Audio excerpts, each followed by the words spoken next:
Dans cette seconde partie, après une première consacrée surtout à l'historique, et puis un peu quand même aussi à l'actualité, avec donc Éric Danon, ancien ambassadeur de France en Israël de 2019 à 2023, on va revenir un petit peu aussi sur le sujet qui nous intéresse, c'est-à-dire ce retour des empires, parce qu'on ne peut pas s'empêcher de penser quand même que ce qui se passe aujourd'hui en Israël, entre Israël et Palestine, a aussi de grandes conséquences, en tout cas de grandes causes, plus exactement, pardon, notamment liées à certaines forces internationales. On a du mal à imaginer que ça n'arrange pas, par exemple, la Russie. Quel est votre point de vue là-dessus ? Oui, malheureusement, beaucoup de puissances ont intérêt à la guerre, dont la Russie, essentiellement parce que ça détourne l'attention du monde par rapport à la guerre en Ukraine. Mais la Russie, puisque vous parliez du retour des empires, ça me fait penser que la Russie, elle, justement, elle joue les empires. C'est-à-dire qu'au Proche-Orient, elle dit une politique au Proche-Orient digne de ce nom doit s'appuyer sur les empires et leurs successeurs. Au sens où il faut avoir de bonnes relations avec la Turquie, successeur de l'Empire ottoman, avec l'Iran, successeur de l'Empire perse, et avec la Syrie, successeur de la grandeur des Omeyyades. Voilà. Et pour les Russes, tout ce que nous faisons avec tous les autres pays qui ont moins de 150 ans, eh bien, c'est une petite chose. Eux, ils jouent différemment la carte du Proche-Orient. Ils ont une relation ambiguë d'ailleurs avec Israël, parce que à la fois une très forte communauté juive russe en Israël, c'est la grande émigration des années 80 et après. Ils ont encore 600 000 juifs en Russie, et donc ils tiennent un peu Israël par la question des visas et de l'agence juive à Moscou. Ils ont une relation de déconfliction avec Israël au bord de la frontière avec la Syrie, parce qu'ils ont des batteries de missiles S-300 et S-400 qui doivent être désactivées pour qu'Israël aille bombarder la Syrie et l'Irak. Et puis, il y a évidemment la relation ambiguë avec l'Ukraine de la part d'Israël, qui est pour l'Ukraine, mais qui ne veut pas, justement, trop gêner la Russie et trop s'affirmer contre la Russie dans cette guerre. On a vu récemment, alors, il y a un an, je crois que c'est Ismaël Haniyeh qui s'est rendu, donc c'est le chef du Hamas qui s'est rendu à Moscou. Il avait été reçu par Lavrov. Depuis le 7 octobre, on a vu aussi des personnalités du Hamas être reçues vraiment de manière très visible par Moscou. Comment expliquez-vous, que signifie ce positionnement pour Moscou, de recevoir comme ça une organisation considérée quand même par l'ensemble de la communauté internationale comme une organisation terroriste ? Oui, mais pas eux. C'est le jeu de la Russie, de la reconstruction ou la construction du Sud global. C'est-à-dire tout ce qui peut affaiblir l'Occident et ses valeurs est bon à prendre. Et donc, dans ce cadre-là, la Russie reçoit aussi bien le Hamas que le Hezbollah, que l'Iran, que la Corée du Nord et quelques autres pays que nous nommons guère en termes de valeurs et d'intérêts. C'est le jeu russe. Ils se sont alliés à l'Iran dans le cadre de la guerre avec l'Ukraine et avec la Chine qui, à bien des égards, leur sert un peu de banquier. Et en fait, les États-Unis ont toujours tendance à pousser ces logiques de bloc contre bloc. Et ça ne nous plaît pas particulièrement, parce qu'on voit bien se dessiner un espèce de nouveau front, Russie, Chine, Iran et leurs proxys. Et ça ne plaît pas non plus à de nombreux pays arabes. C'est pour ça que l'Arabie saoudite, refusant cette logique des blocs, mais peinant à normaliser avec Israël, s'est tournée vers l'Iran pour faire un accord avec l'Iran de façon à baisser le niveau de conflictualité entre les deux pays. Donc il se joue aujourd'hui une nouvelle tectonique des plaques qui redessine un peu le jeu des empires, ou en tout cas le jeu des grandes puissances. Dans nos deux derniers numéros, on a beaucoup parlé de Turquie, puisque c'est le centenaire de la République turque. Comment se situe l'ex-empire ottoman dans ce jeu-là ? C'est pas facile à comprendre. Comment Erdogan peut-il tirer son épingle du jeu ? D'abord, il faut dire qu'au bout du compte, sans dire comment, il s'en tire pas mal. Donc, il obtient à peu près les résultats qu'il souhaite. Mais au prix, évidemment, de très fortes tensions. Erdogan, il est l'héritier d'un empire. Il a le regret de cet empire, ou en tout cas de l'influence de cet empire. Et il joue la carte habituelle des Ottomans, c'est-à-dire d'être un pont entre l'Occident et la Russie, ou même l'Asie. Donc, il est lié à tous. C'est un pays de l'OTAN, et par moments, beaucoup se demandent qu'est-ce qu'il fait dans l'OTAN, mais il y joue aussi un rôle fondamental de relais pour les Américains et pour d'autres puissances de l'OTAN. Il est aussi en permanence à parler avec la Russie, et historiquement, l'Empire ottoman a toujours eu peur de la Russie, et dans toutes les guerres entre la Turquie et la Russie, la Turquie a toujours perdu. Donc ça crée aussi une psychologie particulière. Sur le Proche-Orient, il fait partie avec l'Iran des deux pays qui voudraient avoir la main sur le monde musulman sans être un pays arabe.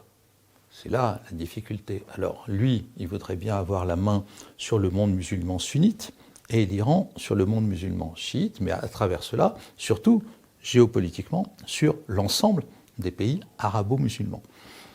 C'est donc une bataille avec l'Iran qui le place plutôt de notre côté, mais en même temps, c'est un pays qui n'aime pas Israël, qui a toujours une... Parce que il s'est passé un phénomène, c'est que les frères musulmans sont parmi les plus durs avec Israël, et ils sont très présents dans deux pays clés aujourd'hui, que sont le Qatar et la Turquie. Donc, oui, on est dans l'Orient compliqué, si l'on peut dire. Alors on vient de parler, vous avez évoqué très rapidement les États-Unis tout à l'heure, qui adorent effectivement jouer le principe de deux blocs, ce qui ne plaît guère, donc vous disiez à nous, c'est-à-dire la France, mais j'imagine aussi l'Europe. Donc voilà, on a les États-Unis, un empire encore jeune, mais enfin un empire quand même. On a le vieil empire ottoman qui est là, on a le vieil empire perse, on a donc l'empire russe qui renaît, et là-dedans il y a l'Europe qui se veut, je ne sais pas comment la définir, et singulièrement la France. Qu'est-ce que ces deux entités peuvent faire et quel poids peuvent-elles avoir là aujourd'hui dans cette configuration compliquée entre Israël et Palestine? Il y a deux choses positives, pourrait-on dire, c'est que l'Europe ne met jamais de l'huile sur le feu, elle a plutôt tendance à essayer de calmer tout le monde, et puis elle a un rôle économique clé. Il faut bien voir, par exemple, c'est 40% des subventions aux Palestiniens, par exemple. Donc, c'est un rôle modérateur. Ça, c'est la partie assez positive. La partie négative, c'est qu'elle n'est pas une entité politique forte en tant qu'Europe. Donc, le président du Conseil européen n'est pas spécialement une personnalité mondiale qui a suffisamment de poids pour agir, mais surtout régler des questions aussi complexes que celles du Moyen-Orient. Donc, on peut le regretter, mais c'est comme ça. C'est-à-dire, on ne va pas s'inventer une puissance. Non, l'Europe n'est pas présente dans, aujourd'hui, le conflit Israël-Hamas. Après, la France, c'est une position. Vous avez une influence historique qui a des mandats, le Liban, etc. Puis, vous avez eu une période avec Israël de grands rapprochements, on pourrait dire de 47 à 67. C'est la construction de l'industrie nucléaire ensemble, etc. C'est le soutien à Israël, c'est l'affaire de Suez en 1956. Et en 67, c'est la grande rupture de confiance après la guerre des 6 jours, et c'est la conférence de presse du général de Gaulle en 1967 qui va casser la confiance entre les deux pays. On s'efforce depuis de retricoter une relation sur une base très concrète, et ça marche plutôt bien, mais il manque un acte symbolique aussi fort que celui de De Gaulle pour retrouver la confiance profonde entre les deux pays. Cela étant, j'entends évidemment, la France est la championne pour s'autocritiquer, etc. Bon, ok, on n'est peut-être pas présent comme certains Français le regrettent dans la zone, mais qu'on me donne un autre pays d'Europe aussi présent que nous, et on verra bien. Nous sommes loin derrière en termes d'influence, nous sommes loin derrière les États-Unis, mais nous sommes en termes de présence dans la zone les premiers en Europe, y compris dans ce qu'on appelle le hard power, c'est-à-dire la puissance militaire, parce que nous sommes au Liban bien sûr, mais en Jordanie, en Irak, un petit peu en Syrie, bien sûr au Liban, un peu en Égypte. Donc, nous sommes très présents avec une coopération militaire avec Israël qui est la seconde après les États-Unis. Donc, simplement, ici, je sais bien que les gens sont toujours dans la nostalgie d'une France qui pourrait, d'un claquement de doigts, pourrait-on dire, ou avec quelques phrases fortes, changer la donne. C'est passé depuis longtemps. Est-ce que ce n'est pas lié aussi aux problématiques intérieures dans le pays, avec le communautarisme ambiant, qui empêche finalement une diplomatie peut-être plus claire? Alors, elle est claire, mais ce qui est sûr, c'est que nous sommes le pays d'Europe qui a la plus grosse communauté juive et le pays d'Europe qui a la plus grosse communauté musulmane. Évidemment, tout ce qui se passe là-bas a des conséquences ici et une résonance passionnelle ici, très, très forte. C'est comme ça. On peut même dire que, alors là il y a des narratifs différents, on peut dire tous les gouvernements depuis Pompidou ont dit il ne faut pas importer chez nous le conflit israélo-arabe. Si on le présente comme ça, c'est un échec total. C'est-à-dire, il est totalement importé et ça fait longtemps que, encore une fois, la moindre chose qui se passe là-bas a des conséquences ici. On peut dire aussi que cette histoire d'importation est une mauvaise vision des choses parce que il y a aussi des choses qui sont exportées dans l'autre sens. C'est-à-dire qu'il y a aussi une influence permanente de la communauté juive française par rapport à Israël, de la communauté musulmane française par rapport à la problématique palestinienne. Donc, tout ça, encore une fois, est assez complexe, mais ce qui est sûr, c'est que c'est très prégnant en France et que, ici comme dans d'autres pays, la figure du Palestinien a changé. Ce n'est plus seulement, pour ceux qui soutiennent les Palestiniens, par rapport aux problèmes de là-bas, le Palestinien devient progressivement une figure de résistance globale à l'Occident. C'est-à-dire qu'on le sert à toutes les sauces, comme à une autre époque contre le communisme. Il y avait une espèce comme ça de grosse bataille idéologique et les jeunes portaient des t-shirts à l'effigie de Che Guevara et après des kéfiers. Là, ils ne vont pas porter des t-shirts à l'effigie de Mahmoud Abbas parce qu'il n'y a pas d'identification possible, mais il y a le drapeau palestinien. Et ce drapeau palestinien, il sert aujourd'hui pour des causes qui n'ont rien à voir avec la Palestine, qui vont de la Coupe du Monde de football à la réforme des retraites. On le voit partout. Parce que c'est devenu bien plus que la question palestinienne stricto sensu, c'est devenu la question d'une résistance à la globalisation vécue comme une occidentalisation, voire une américanisation du monde. Mais en même temps, avec une sorte d'islamisation de la pensée. On voit des Allahu Akbar dans certaines manifestations qui ont, pareil, pas lieu d'être avec la cause palestinienne, qui est une cause nationale au départ, qui n'est pas une cause religieuse. Donc c'est assez quand même troublant comme situation. Et justement, je voulais vous poser la question à ce sujet-là. Est-ce qu'aujourd'hui, certaines personnes pensent, moi je ne suis pas dans la tête des Palestiniens, mais c'est une des manières d'expliquer, de justifier la guerre finalement d'attrition aussi qui a lieu aujourd'hui dans la bande de Gaza, que finalement les Palestiniens, en une grande majorité, sont pro-Hamas, mais véritablement, et pas que par le vote, mais par quelque chose de l'ordre de l'idéologie, de l'attitude. C'est-à-dire qu'aujourd'hui, finalement, quand on est à Gaza, on est Hamas.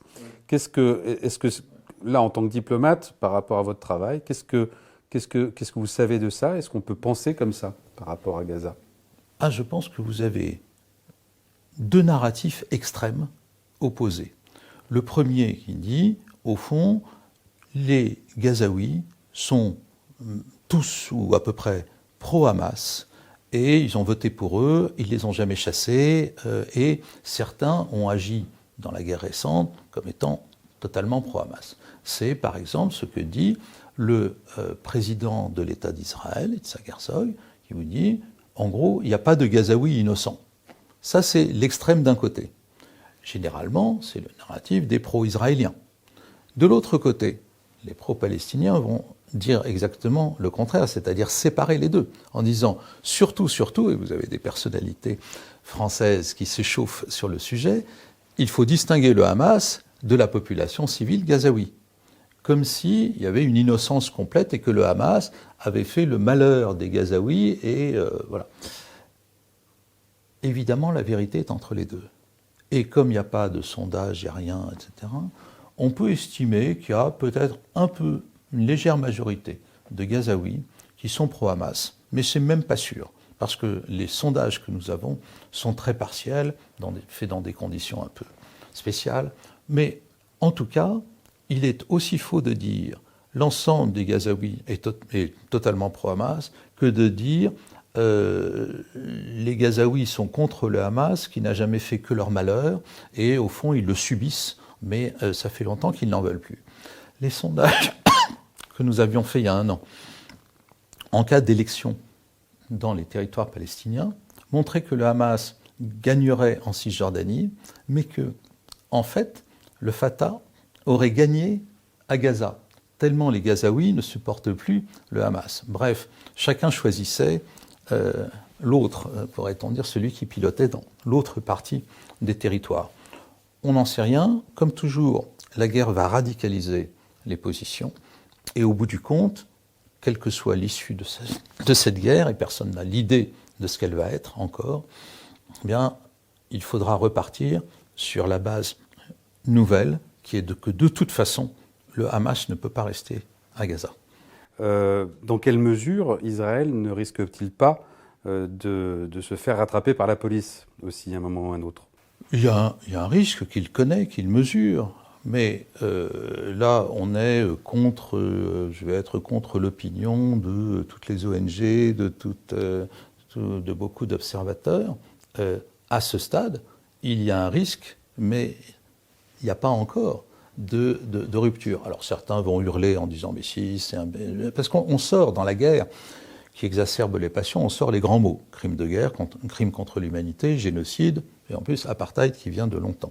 Alors, je suis tout à fait pour dire il y a des risques risque de crime de guerre, risque de crime contre l'humanité, risque de génocide, risque d'apartheid, on veut. Il faut laisser au juge international le soin de qualifier. Ce que l'on peut faire de l'extérieur, c'est dire voilà les violations du droit international humanitaire, ou voilà les violations du droit de la guerre. Je parlais hier avec des militaires de très haut rang en France, le plus haut rang possible d'ailleurs, qui me disaient à ce stade, nous ne voyons pas en quoi il y aurait crime de guerre, parce que Israël fait la guerre, il a des objectifs militaires. La difficulté, évidemment, c'est que c'est un combat de haute intensité en milieu urbain, et que les deux principes du droit international humanitaire, qui est de faire la sélection, quelque part, la distinction, et puis d'agir en proportionnalité, sont difficiles à respecter. Mais à ce stade, et encore une fois, ça va faire hurler beaucoup de vos auditeurs, on est dans les règles du droit de la guerre, avec des éléments qui même n'existent pas beaucoup dans les autres guerres, comme prévenir les gens des bombardements ou ce genre de choses. Mais le risque, oui, et il y aura évidemment beaucoup d'attaques devant toutes les cours pénales du monde pour essayer de faire condamner Israël au bout du compte. Mais ne pas oublier que son objectif militaire, il est très clair et que, les gens l'ont suffisamment dit, Israël a le droit de se défendre, entre guillemets. Je n'aime pas cette phrase. Elle est juste, mais je ne l'aime pas pour autant. il faut quand même s'expliquer de pourquoi je ne l'aime pas. Parce que personne ne l'a dit, par exemple, pour dire l'Ukraine a le droit de se défendre contre la Russie ou l'Arménie contre l'Azerbaïdjan. Alors pourquoi est-ce qu'on le dit pour Israël? Est-ce que ce serait un pays si particulier qu'il faille le rappeler à ce moment-là? Alors ça, c'est évidemment... Le contre-argument, c'est que c'est pas un pays. En face. C'est ça, c'est que c'est pas un pays qui a attaqué, mais c'est un groupe, alors que nous qualifions de terroristes, et les groupes qui se qualifient eux-mêmes de résistance ont a priori le droit d'attaquer le pays qui les occupe.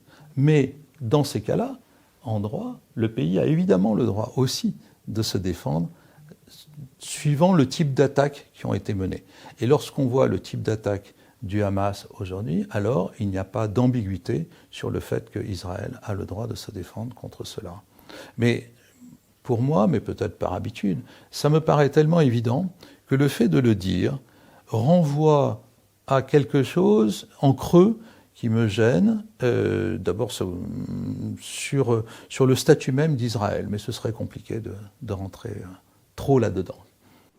Est-ce qu'il n'y a pas une faiblesse profonde du droit international et de l'ONU en particulier, qui finalement se retrouve piégé aujourd'hui face à deux nihilismes, c'est-à-dire effectivement une organisation terroriste qui est un gouvernement en même temps, donc à Gaza, et qui, comme vous l'avez rappelé tout à l'heure, donc dans ses statuts refuse et même appelle à l'élimination d'Israël. Là, récemment, il y a eu un sondage aussi qui montrait que les personnes de Gaza seraient ne seraient plus pour pour une solution à deux États, mais d'une solution qui va du fleuve jusqu'à la mer. Donc ça veut dire l'élimination d'Israël. De l'autre côté, on a un gouvernement israélien totalement infiltré, imprégné d'extrême droite et aussi d'une forme de nihilisme. Voilà. Alors, qu'est-ce qu'on fait face à ce genre de situation qui est quand même nouvelle? Là, cette fois, on a affaire à deux entités qui se nient définitivement l'une l'autre. Absolument. Et c'est récent. Et c'est lié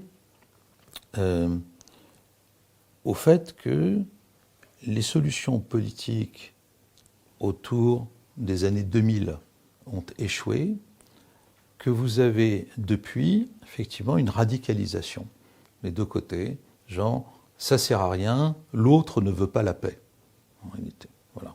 Alors, du côté d'Israël, on peut considérer que c'est justifié, c'est-à-dire dire, en 2000, on était tout près d'un accord, mais finalement, les Palestiniens ne l'ont pas voulu. C'est une manière de raconter l'histoire. De l'autre côté, c'est pareil, parce que profondément, on n'a pas réglé la question de savoir ce que veulent vraiment les Palestiniens en termes d'État. Je m'explique, mais par une anecdote, très rapidement. Je donne des cours à la Hebrew University à Jérusalem, dernier cours en juin, avec 25 Palestiniens, qui viennent de Palestine, pas des Arabes israéliens. Et à la fin, je leur demande « Qu'est-ce que vous voulez ?» Et là, ça fuse tout de suite. La fin de l'occupation, la fin des humiliations, une égale dignité pour tous, puis la conversation continue et devient plus banale. On veut un job, une famille, une maison. Et au bout d'un quart d'heure de ça, je leur dis, parce que ça n'avait pas été évoqué, vous ne voulez pas un État? Et là, le délégué de la classe me dit, en anglais, I don't want a state, I want a future. Je ne veux pas d'État. Moi, ce qui m'intéresse, c'est un futur. Et ça, c'est déterminant.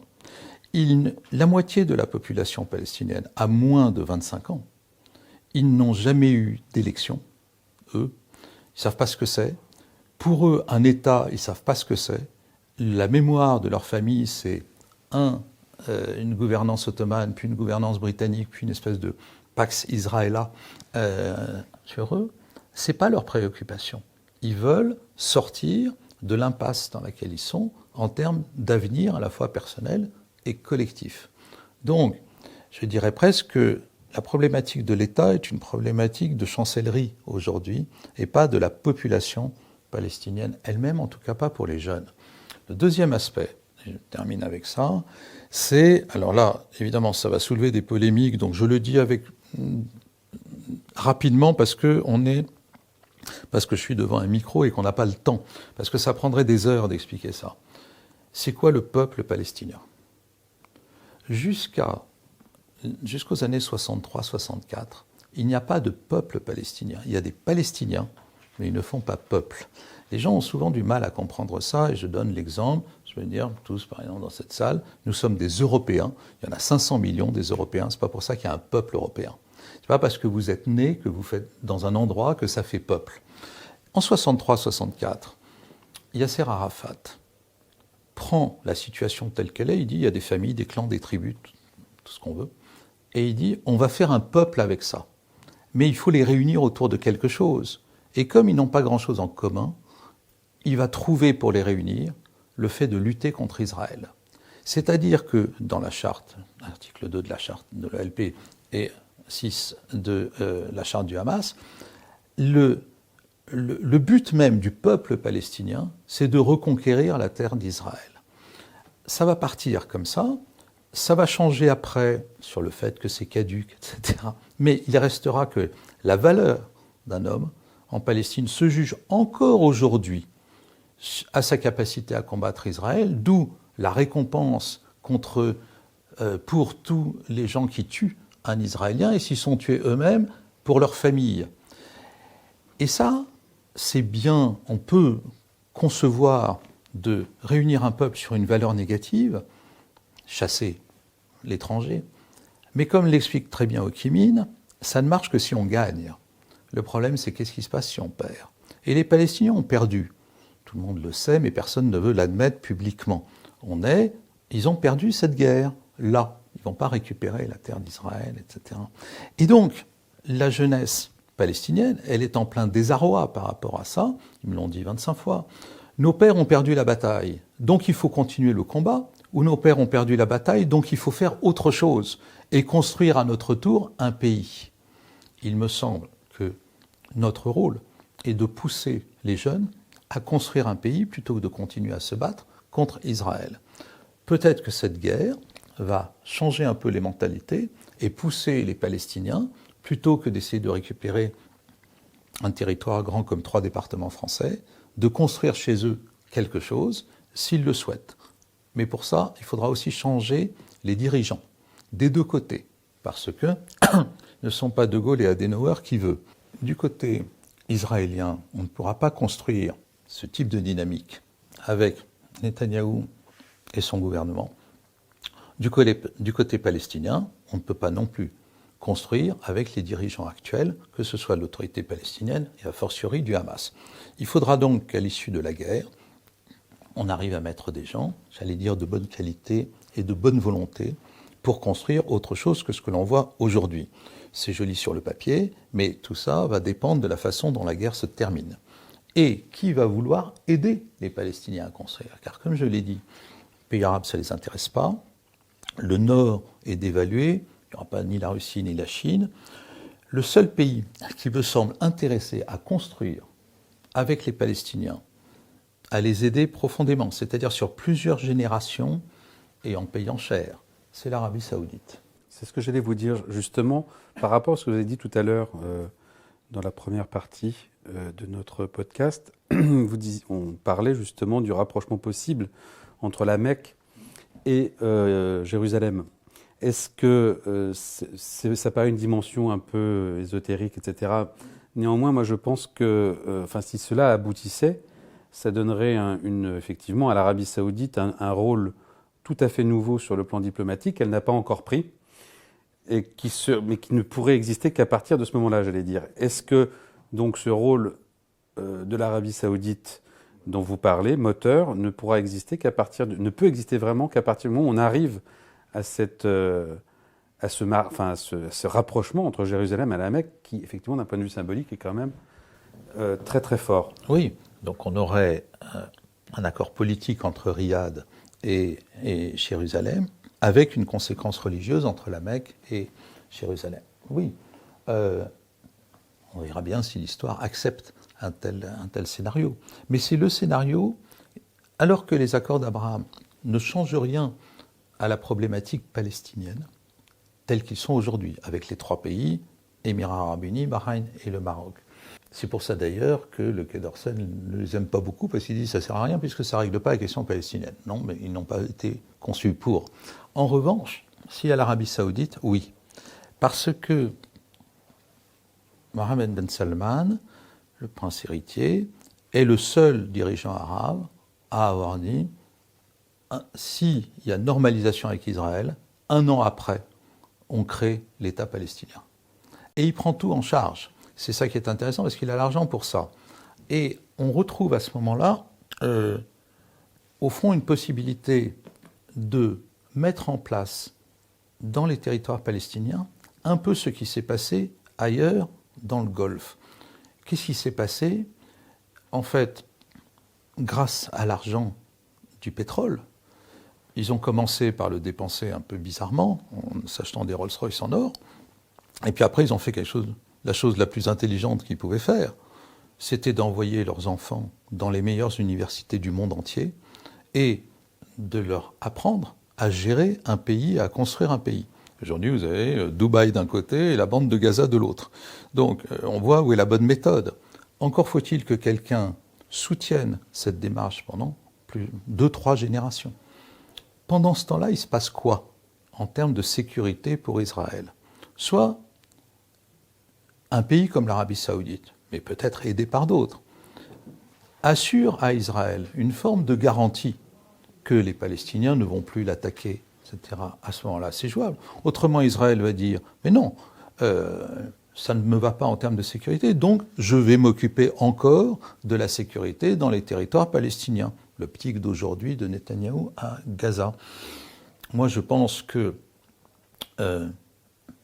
encore une fois, on verra comment cette guerre se termine, mais je vois plein d'opportunités pour qu'on sorte par le haut et de façon intelligente du problème israélo-palestinien tel qu'il est encore aujourd'hui, parce qu'on est arrivé au bout de quelque chose.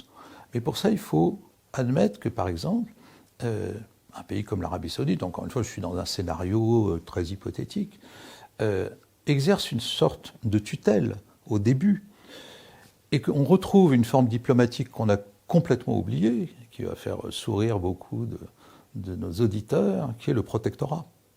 En fait, ça revient à dire, moi je vais m'occuper du développement de ce pays le temps qu'il soit solide, parce qu'autrement, aujourd'hui, il est tellement faible que de toute façon, il ne va pas y arriver.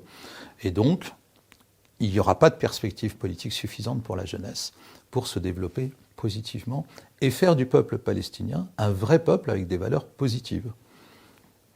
Éric Danon, merci. Avant de nous quitter, donc vous nous avez choisi un texte, je ne sais pas lequel, vous allez nous le présenter. Oui. Et nous le lire. Alors, c'est un texte d'un des plus grands poètes israéliens qui s'appelle Yehuda Amichai, qui est né en 1924 et qui est mort en l'an 2000. Il était né en Allemagne, sous le nom d'ailleurs de Ludwig Pfeffer, et sa famille et lui fuient l'Allemagne en 1935. Il arrive en 1936 en Palestine mandataire, donc, et il prendra son nom hébraïque en 1946, juste avant la création d'Israël. C'est un poète qui est très connu parce que c'est un formidable érudit en hébreu qui écrit dans un hébreu extrêmement simple, compréhensible pour tous, et il est considéré comme le plus grand poète de la description de ce qu'est Jérusalem, parce que sur plusieurs volumes, il en parle, il écrit dessus. L'amour de Jérusalem. Il y a une rue où l'on ne vend que viande rouge, et une rue où l'on ne vend qu'habits et parfums. Il y a des jours où je ne vois qu'êtres jeunes et beaux, et des jours où je ne vois qu'infirmes, aveugles, lépreux, faces convulsées et rictus. Ici on construit une maison, et là on détruit. Ici on creuse la terre, et là on creuse le ciel. Ici on s'assoit, et là on marche. Ici on hait, et là on aime. Mais celui qui aime Jérusalem dans les guides touristiques ou les livres de prière ressemble à celui qui aime une femme selon le Kama Sutra. Parfois, Jérusalem est une ville de couteaux. Même les espoirs de paix sont affûtés pour trancher dans la difficile réalité. Ils s'émoussent ou se cassent. Les cloches des églises font tellement d'efforts de paix qu'elles deviennent lourdes, comme un pilon qui broie dans le mortier des voix lourdes, graves et remuantes. Et lorsque le chantre et le muezzin entonnent leur chant, surgit le cri tranchant « Notre Seigneur, notre Dieu à tous, est un Dieu un et affûté ».